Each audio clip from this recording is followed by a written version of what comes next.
Hey guys, welcome back to the ABC Challenge, and today I am doing D, and I picked Danny Phantom. So this was actually one of my favorite shows growing up. I watched a crap ton of cartoons, like most kids do, obviously, but I watched a lot of Danny Phantom, I think a lot of specifically Nickelodeon, and then Toonami, and then there was a couple on Cartoon Network, but I mostly remember the Nickelodeon shows. So I thought I'd do D for Danny Phantom.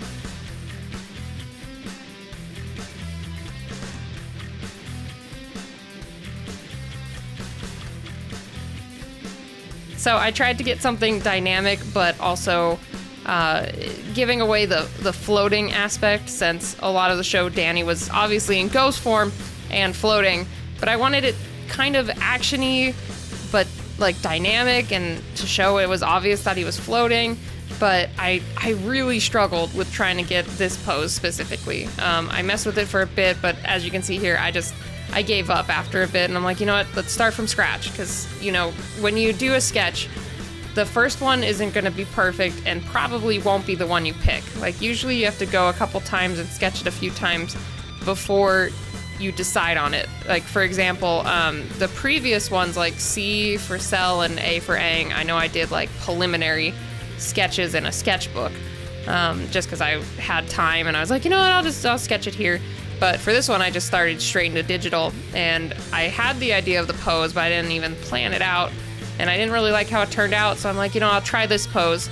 But even with this pose, I struggled a bit, because I was trying to do exaggerated foreshortening. Well, not exaggerated, just foreshortening for his arm and hand. Like, I kind of wanted it to look like it was closer compared to the rest of his body. But the biggest problem was, when I was drawing it, it ended up looking like a little hand with a noodle arm. No, not a little hand, like a big hand with a noodle arm. The perspective wasn't looking right, and I know that's one of the things I need to improve, like, just as an artist. There's certain things in perspective that I can do, but other times the body parts are the hardest thing to do in and out of perspective. So I struggle with that for a bit, and I eventually am like, you know what, I'm just gonna make it so it's somewhat in a perspective, but it's not totally exaggerated. Like, it's closer to the body than I had it before. So as you can see, I fixed it. I made it a little bit closer, and I really enjoyed right up here. I loved drawing his floof of hair, I guess you'd call it. It's not like a side comb, but it's like the not a comb over either. I don't know the term for it. But I loved the spiked hair to one side. It looked really cool, and I like how it turned out a lot. And it's actually interesting going back, because I remember drawing Danny, and I remember drawing different things when I was younger and learning how to draw. And I remember specifically from Danny Phantom, there was one character that I got completely obsessed with. If you guys remember the name, let me know, because I didn't have time to look it up before doing the voice recording. But there was a knight. This is all I remember. I haven't seen Danny Phantom in friggin' forever. But there was a knight that guarded a sarcophagus of this, like, bigger guy with, I think he had, like, a little red ponytail on top of his head. The knight design I just became infatuated with. I drew it all the time. And I know for a fact this was in 7th grade. Like, I drew it a ton.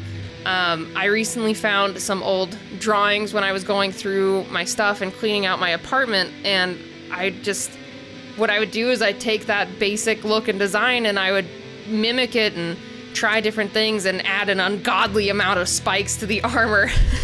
I had a lot of fun with that design, and I think I did that a lot just growing as an artist. I would take the original design. It's kind of like that whole make your own OC in the universe type of thing. But I'd take the original design and try different things, but it would always be very specific things in the show. It wouldn't be like, I'm going to draw myself in the show. No, it typically was like, oh, I really like this monster, or oh, I really like this bad guy, and I'm going to redraw him and add cool shit and make it look awesome. So I remember that night, I can't remember his name, and it's bothering me because I drew him a lot, and I really liked his helmet specifically, because I can tell in my drawings that I liked his helmet specifically, because I drew it over and over and over. Like, there was a page that I found that just had like 4 or 5 helmets on it and then like maybe 1 body drawing. So that was fun to go back and look. But I remember I drew Danny Phantom stuff a lot. I can't remember all the shows, but there was a lot that I found recently. And that's always fun to go back down, I guess, your art memory lane with a rainbow and sparkles. Yep, totally 10 out of 10 commentary, but it looks like I'm getting a little bit closer to finishing. I think I'm finishing up the shading. Overall, I really like how this turned out. It gave him the look of floating, and then I kind of like how his anatomy turned out, because I always thought of Danny, he's not like a tall, big, buff guy, but he's kind of tall and scrawny. That's how at least I saw him. And I kind of showed it in the show, but I'm just rambling on. But yep, there's the finished piece. So thank you guys for stopping by, checking out this video. If you like it, I'd love if you give me a like. If you want to see more, you can hit the subscribe button, and here on the end card, there's a couple more links to my videos. And if you're interested, I have a Patreon where you can get monthly Photoshop files, sketches, and like little goodies, so you can check that out. The link's in the description. So thanks for stopping by, guys, and I will see you next Friday.